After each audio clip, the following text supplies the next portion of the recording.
Hey everyone, look who decided to come in today. This is Dexter. Dexty. Say hey everybody. Hey everyone, it's Lisa, and today I thought I would do just a little video and tell you how I met my hubby, John. And this kind of picks up right where I left off last week on my little story of divorce. And gosh, there's so many different directions I could go with these vlogs that I'm going to really try to stay focused. But I've written down a lot of subjects that I want to do vlogs on, and I just want you to understand that I am in no way trying to tell you what you need to do. I'm just merely telling you what I've done to get to, I think, a very, very happy point in my life. Picking up on, let's see, I'm going to pick up on when I moved out after my divorce and when I was getting my confidence back and really focused on what I wanted. Okay, so where I probably should first start off is when I lived in my apartment, I was not making enough money to make my car payment and make the full rent. So my brother had just broken up with his girlfriend. My brother is about 3.5 years younger than I am. And so he ended up moving in with me, and it was really perfect. And I really didn't want to do the roommate thing, so that was perfect. So we finished out the lease, and from the moment that I split up with my first husband, my parents had been saying, you know, why don't you just move home? You can have the whole upstairs, because my brother and I, the whole upstairs of their house is just the 2 bedrooms and the bathroom. And they said, you know, why don't you move home? Well, my pride would not let me move home from the beginning. And that's one thing I want to stress to you. Do not let your pride just sabotage you, because it will. When you're going through a breakup, you are so hurt, and your feelings and your pride is so hurt that sometimes you make decisions that are really counterproductive to what you want to get through, and you do things that are just not smart. And one of those was I should have just moved home. That way I would have had no bills, I would have had that support. But no, I had to feel like, you know, I was really doing something with myself, and I had to impress everyone and everything like that. Well, by this point I had kind of gotten over that, and I was ready to have some money because I was so broke. I mean, I decided to move home with my parents, and let me tell you, that is the most peace I had felt in months. I mean, I just was so excited to move home. And it was so funny because here I was, I think I was about 26, you know, moving home. I had moved out when I was 19. I get home, I move home with my parents, and my brother ended up moving out and moving in with some friends of his and getting a house. And here I come with my 2 Siamese kittens who just wreaked havoc on my mom's curtains. I mean, they just shredded her new lace curtains in the formal, because the formal dining room and living room was kind of in the front of the house. So I just had the front of the house and the upstairs, and then my parents were in the back. And my parents were just so good to me, and that was just such a time of relief, and I just felt so good and at peace. And within, gosh, let me see, I can't remember if it was after I moved home or not, but I told you I had always, a lot of people were setting me up on dates, and that was pretty much how I met most everybody, because I didn't go out a lot. And the guys I worked with were, you know, it was funny. As soon as my husband and I split up, all of his friends asked me out, but I certainly wasn't going to go out with them. And so I was having a hard time, you know, finding just decent guys to go out with. And so my aunt set me up with the first guy, who was, I can't remember how old he was. He was just a little bit older than I was. And I met him out, and it was one of those dates that within the first minute to 3 minutes I knew was not going to be a match. So we ended up having dinner, and I never saw him again. The second guy that she set me up with was, and these were all guys that she had worked with for a while, and this is my mom's sister. And so this guy was about, I think he was about 12 or 13 years older than I am, and we really hit it off. I ended up going out with him for probably about a month, and he ended up just not being, some true colors came out, and I just knew right from the beginning that wasn't what I wanted. So I ended up having to break up with him. Long funny story, maybe one day I'll go through those, but Just a funny story. So the third guy that she set me up with was John. And John happened to be friends with my uncle. And so they had all been friends for years. And my aunt had known him for, gosh, a good probably 15 years or more. She knew John when he was married to his first wife. So she knew him very well. And so did her husband. And her husband, my uncle, kept trying to get her to set him up with me. But my aunt kept saying, no, he's really not Lisa's type. And John is probably, if you could just pick the most opposite in every aspect from my first husband, that is what John is. He does not totally doesn't look like my first husband. He is not. My first husband was my age, John's older. Just every single thing about their personalities are just polar opposite. And that's one of the things I want to kind of touch on, because have you ever heard people say, well, he's not my type? Well, I've heard the term, well, maybe your type isn't working for you. And that is what I had come to understand. I knew that I really did not want what I was typically attracted to, because I was typically attracted to the very charismatic, very outgoing, just, Rico Suave type guy. That's what I was. And it's not even so much that I think I was typically attracted to them, but that's usually what is attracted to me. Usually the guy that comes up and talks to me is going to be, outgoing, and that's just the way it seemed. It seemed like every guy that asked me out was that type of guy, very bold. And John is not very bold. He's very reserved, very honest, and very... Oh gosh, John tells you exactly what is on his mind, no matter if it's good, bad. I mean, he's not mean or anything, but he's I always say he's brutally honest, because he's just very honest. So, our first date, so anyway, she asked me, I remember one day every Saturday before my grandfather died, we would meet at a cafeteria, and it was just like a standing date, and whoever in my family wanted to meet met there. So a lot of Saturdays I would go meet my mom and dad. Sometimes my dad would be there, sometimes not. And then of course my granddaddy was always there, and then it would be any of my aunts and uncles and cousins and stuff would be there. And this Saturday my aunt asked me, did I want to go out with John? And so she said, right off the bat, he's bald, he's older, all these things. And I said, well, sure, he was and still is a bodybuilder. I mean, he still works out at the gym. He's not into it like he was, because back then he went every day. But just this body you would not believe. And my aunt had told me about that. She said that he's really into working out, and he's just got a phenomenal physique. So I was kind of like, and he was really, really tan, because it was like in June. And so we had both been going to the beach and going out on the boat and everything. And so we went out with my aunt and uncle, and we have friends that lived down at the beach. I think we went to their house and just had a great day. And I just, him and I sat up at the front of the boat and we talked. And I remember checking out all the things that I'm funny about. He had good hands, good, clean, good feet. He was just real easy to talk to. I just really had a good time with him.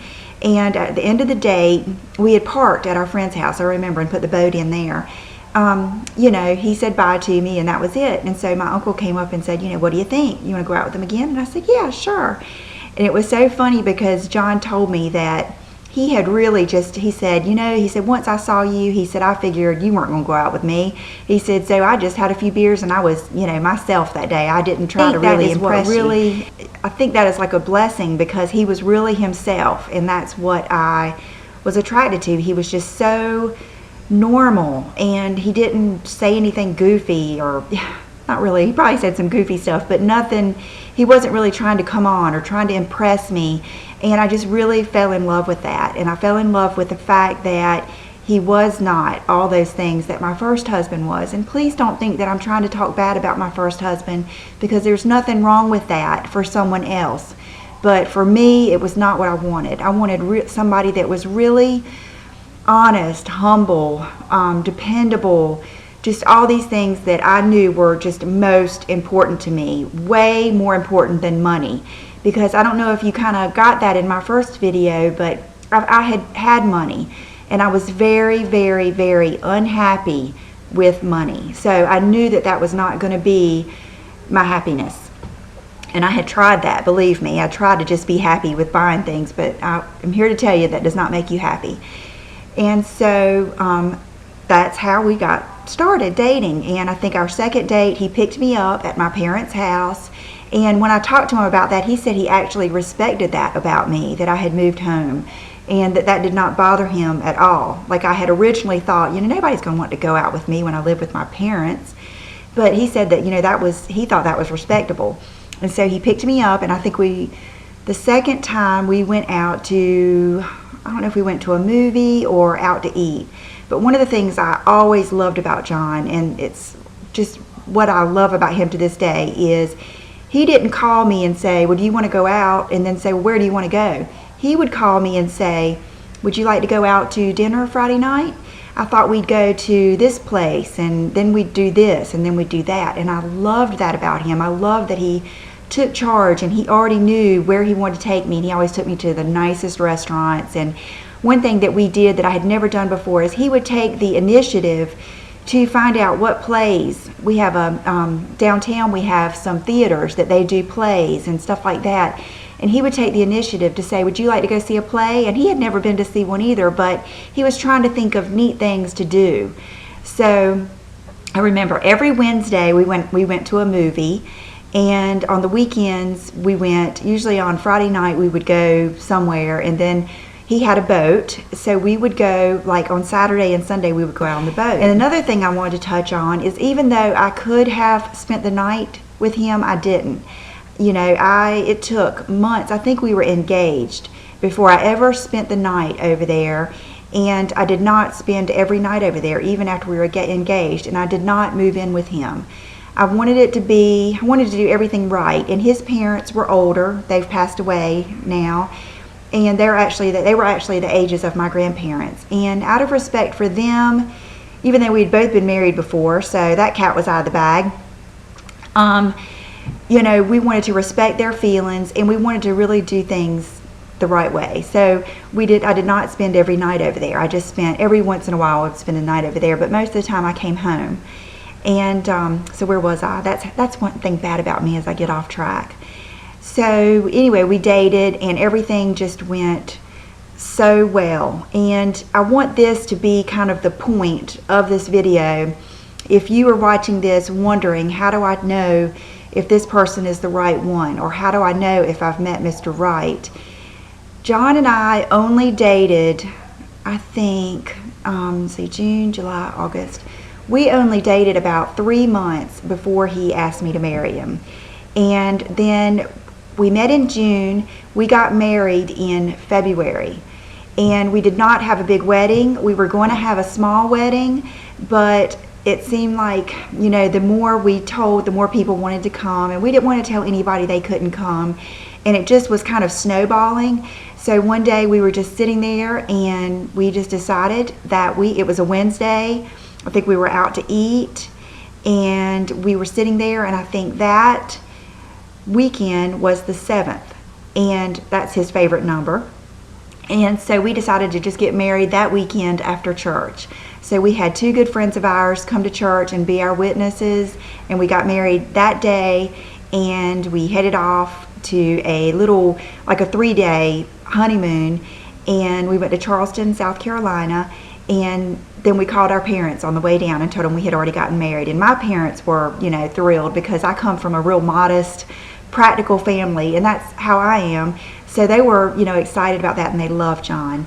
And his parents were excited too. And then we went on our honeymoon that we already had planned to Hawaii in March. So that's that part of it. And because a lot of people asked to see my wedding pictures and my wedding dress, and I just got married in a suit, like a light pink taffeta silk looking type suit, and he just wore a tie and everything, and that's pretty much how we wanted it, and that's how we are. But going back to how we both knew that we were the right ones for each other, is when you meet the right person, it is amazing how things will just fall in place. It's like a puzzle that just everything just starts coming together, and before you know it, that whole puzzle of your life together is just done, and you know that that's the direction you want to be headed. I mean, both of us wanted children. Both of us came from a Christian background. Both of us, our parents were still married. Both of us just wanted so much of the same things, and we just got along. It was kind of like we instantly took the role of husband and wife almost immediately. I mean, like I said, from the beginning, he suggested things that we do, and I loved that about him, because in my first marriage, I kind of had to be more in charge. I remember I paid the bills, and I pretty much ran the household, because in my first husband's defense, he worked just long hours, and so I kind of did that in my first marriage, and I just did not want to do that. I did not like that. That's not my natural personality. I'm not naturally a leader. And John very much naturally is a leader, so we just instantly came together and just complimented each other.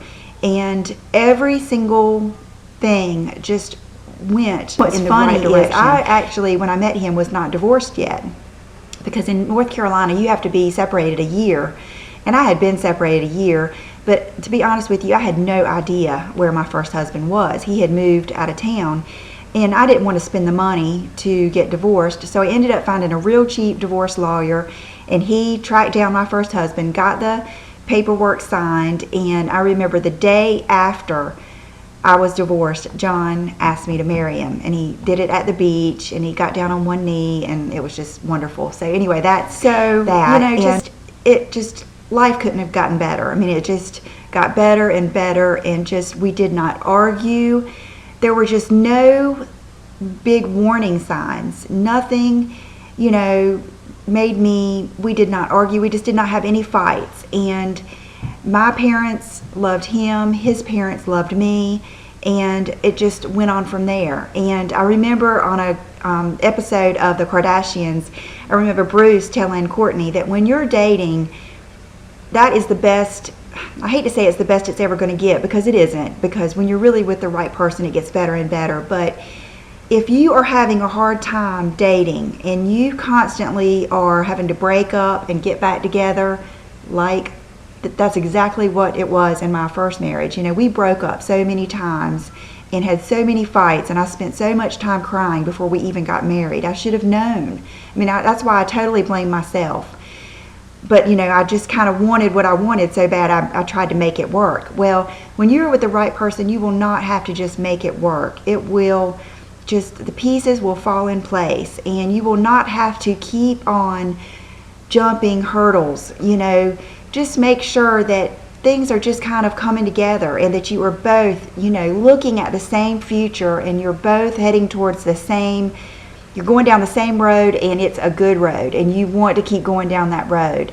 And that's kind of what happened. And we have just been on that road ever since. I found a man who, I can remember telling my mom this, and this is the way I think that you need to feel about someone before you marry them. I told my mom, she was asking me of different things and everything, and I told my mom, I said, Mom, I said, he loves me like you do.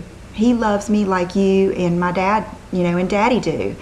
And I think right then she knew what I meant, because John loves me like family, and I just do not have one fear in this world that he would ever do anything to hurt me.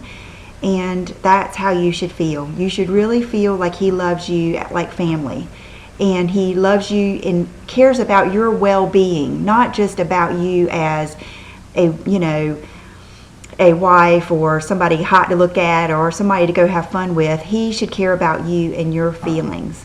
And that's how I've always felt about John. So that's the story of John and I getting married. And so I would love, just your feedback, and love to know how you met your husband and when you knew it was the right thing, because I've really enjoyed reading your comments. And let's see how, I've been talking a long time. So I'm going to do a quick out for the day and let you go. I'm just wearing a top that I got. I believe I got this at the Loft, and it's just kind of like one of those little silky tops, no buttons. It just has an opening, and I think I got it on sale. And this is the Below the Belt, and the jeans I have on today are Citizens of Humanity, and they're my favorite ones. They're the Morrison.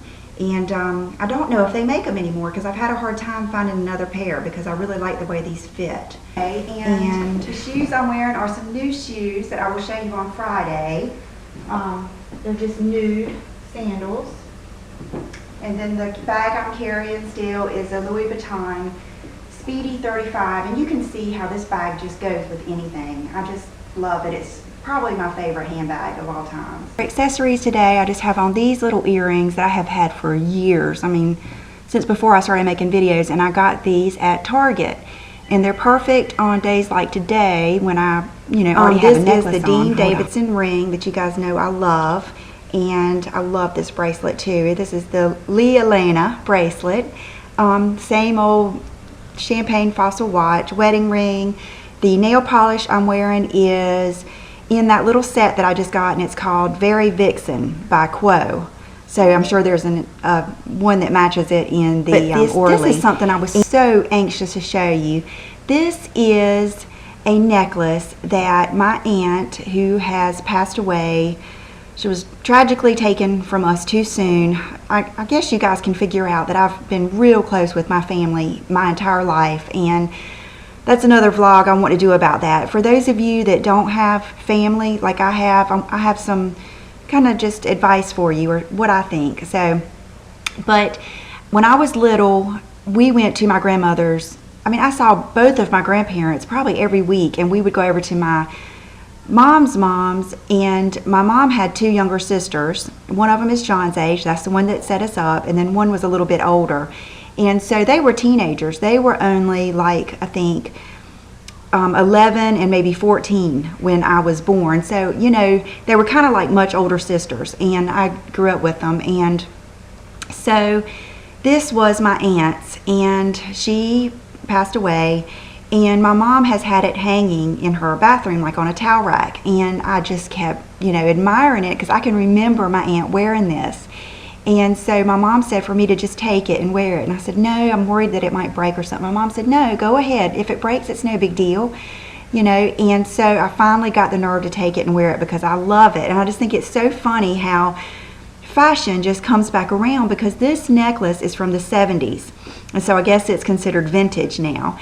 So the funny thing that I wanted to tell you, and I think that you will have fun doing this, is when I got it, I looked at the little tag, and it said Sarah Cove, which when I looked it up is a designer called named Sarah Coventry, and she did a lot of jewelry for Avon back in the day. And if you will go on eBay and look up Sarah Coventry jewelry, it is gorgeous stuff. It looks just like the stuff that designers are making now. All types of chokers and really cool things. And just look up vintage jewelry in general. And it's so funny how that has just come right back around. So it's a good way if you want some nice vintage pieces. This is extra, extra special to me because I think of my aunt when I wear it. But I just thought I would share that with you. And I'll see you soon. Bye-bye.